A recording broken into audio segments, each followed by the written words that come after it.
Good morning, aspirants.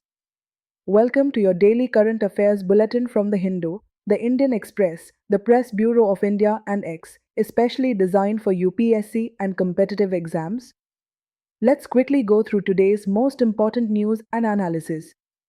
Before diving in, please like, subscribe, and hit the notification bell. Let's start. Question recap with reference to cloud bursts in India. Correct answer C 1 and 3 only. Explanation. Statement 1 correct. The India Meteorological Department (IMD) defines a cloudburst as extreme rainfall of more than 100 millimeters per hour over a small area, usually 20 to 30 square kilometers. Statement 2 incorrect. Cloudbursts are most common in the Himalayas due to orographic lift and monsoon winds, but they can also occur in other regions such as the Western Ghats, Northeast India, and parts of Central India under suitable conditions. Therefore, not limited only to the Himalayas. Statement 3 correct. Sudden, intense rainfall in steep terrains leads to flash floods, landslides, and debris flows, often causing large-scale destruction. Hence, statements 1 and 3 are correct, but statement 2 is wrong. National Affairs. India-Japan Relations. Prime Minister Narendra Modi is in Japan for the 15th India-Japan Annual Summit, where he interacted with governors of Japanese prefectures. The two nations have signed a joint declaration on security cooperation and an action plan for human resource exchange and cooperation as part of their efforts to strengthen the special strategic and global partnership. A fact sheet on India-Japan economic security cooperation has also been released. Government initiatives. The government has launched the Heritage First initiative to preserve India's cultural heritage by restoring historical monuments and promoting traditional art forms. In another development, the National Biofoundry Network has been established as a collaborative platform of 6 premier institutions to scale up biotechnology research into deployable solutions with a focus on indigenous biomanufacturing. Digital governance. The Uttarakhand government has implemented a key reform under the Uniform Civil Code Rules 2025, allowing for the registration and novation of wills via web or mobile platforms. This move is aimed at modernizing estate planning and reducing the burden on courts.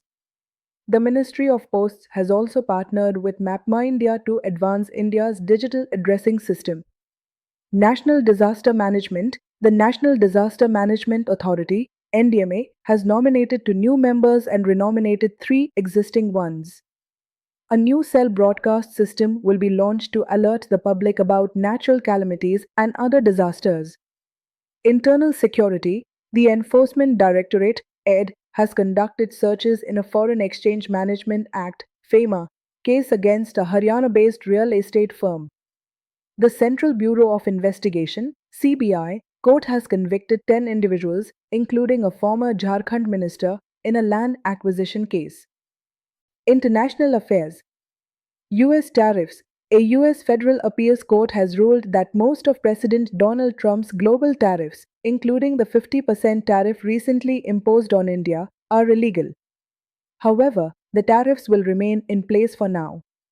This comes amid criticism from Trump's trade advisor and a Republican senator who alleged that India is bankrolling Russia by buying its oil.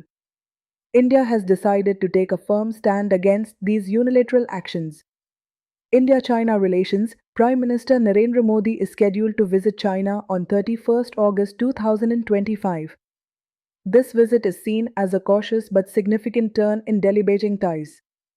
There is a renewed focus on the need for India to invest in understanding China better, going beyond a security-centric lens and building deep academic and cultural expertise on its most powerful neighbor. Russia-India Relations. Russian President Vladimir Putin will visit India in December. This visit highlights the strengthening ties between the two nations, even as the United States imposes tariffs on India over its purchases of Russian oil. Middle East. The Israeli-Palestinian conflict and the Red Sea crisis continue to be major areas of concern. Reports indicate Israeli airstrikes in Yemen and Lebanon. In the Gaza Strip, reports of aid distribution killings and deaths from malnutrition persist amidst the Israeli blockade. Ukrainian conflict. The Russian invasion of Ukraine continues with reported large-scale drone and missile attacks on Kyiv. Ukrainian forces have launched counter-drone attacks on various Russian cities and oil refineries.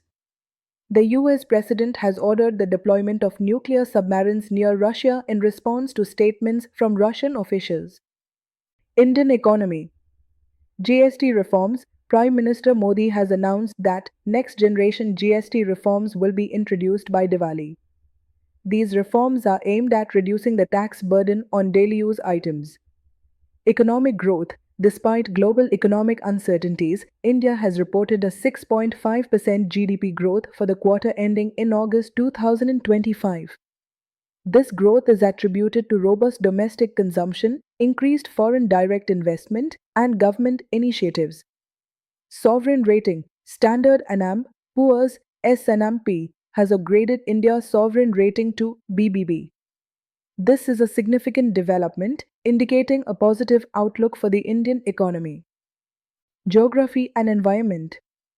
Gangotri Glacier. The Gangotri Glacier, the source of the Bhagirathi River and a crucial water source for the Ganga Basin, is facing the impacts of climate change. A recent study indicates that its flow composition has been changing over the last few decades, with snowmelt contributing the most to the river's flow.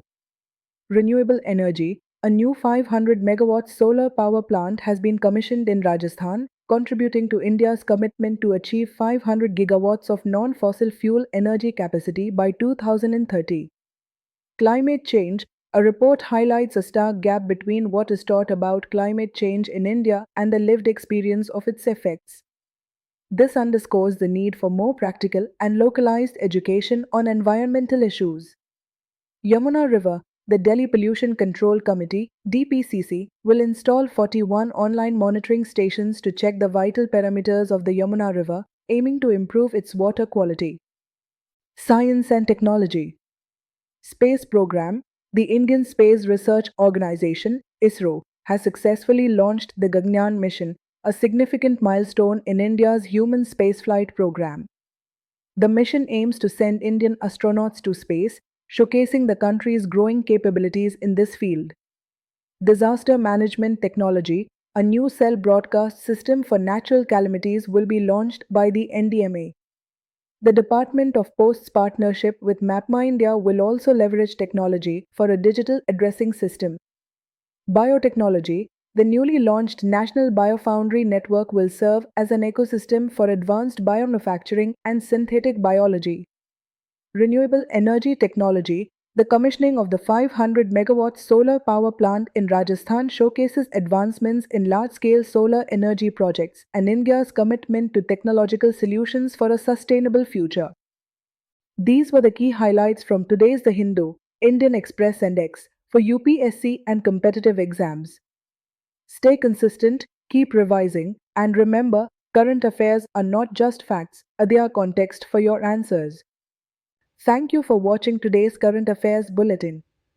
If you found this useful, please like, subscribe, share, and comment. Your support keeps us motivated to bring you daily updates. Don't forget to hit the bell icon so you never miss an update. This is all from Plus One. Do join us tomorrow. This is a curated educational summary of The Hindu, the Indian Express, the Press Bureau of India, annexed for the use of IAS and competitive exam aspirants. All rights to original reporting belong to The Hindu, Indian Express, PIB and X.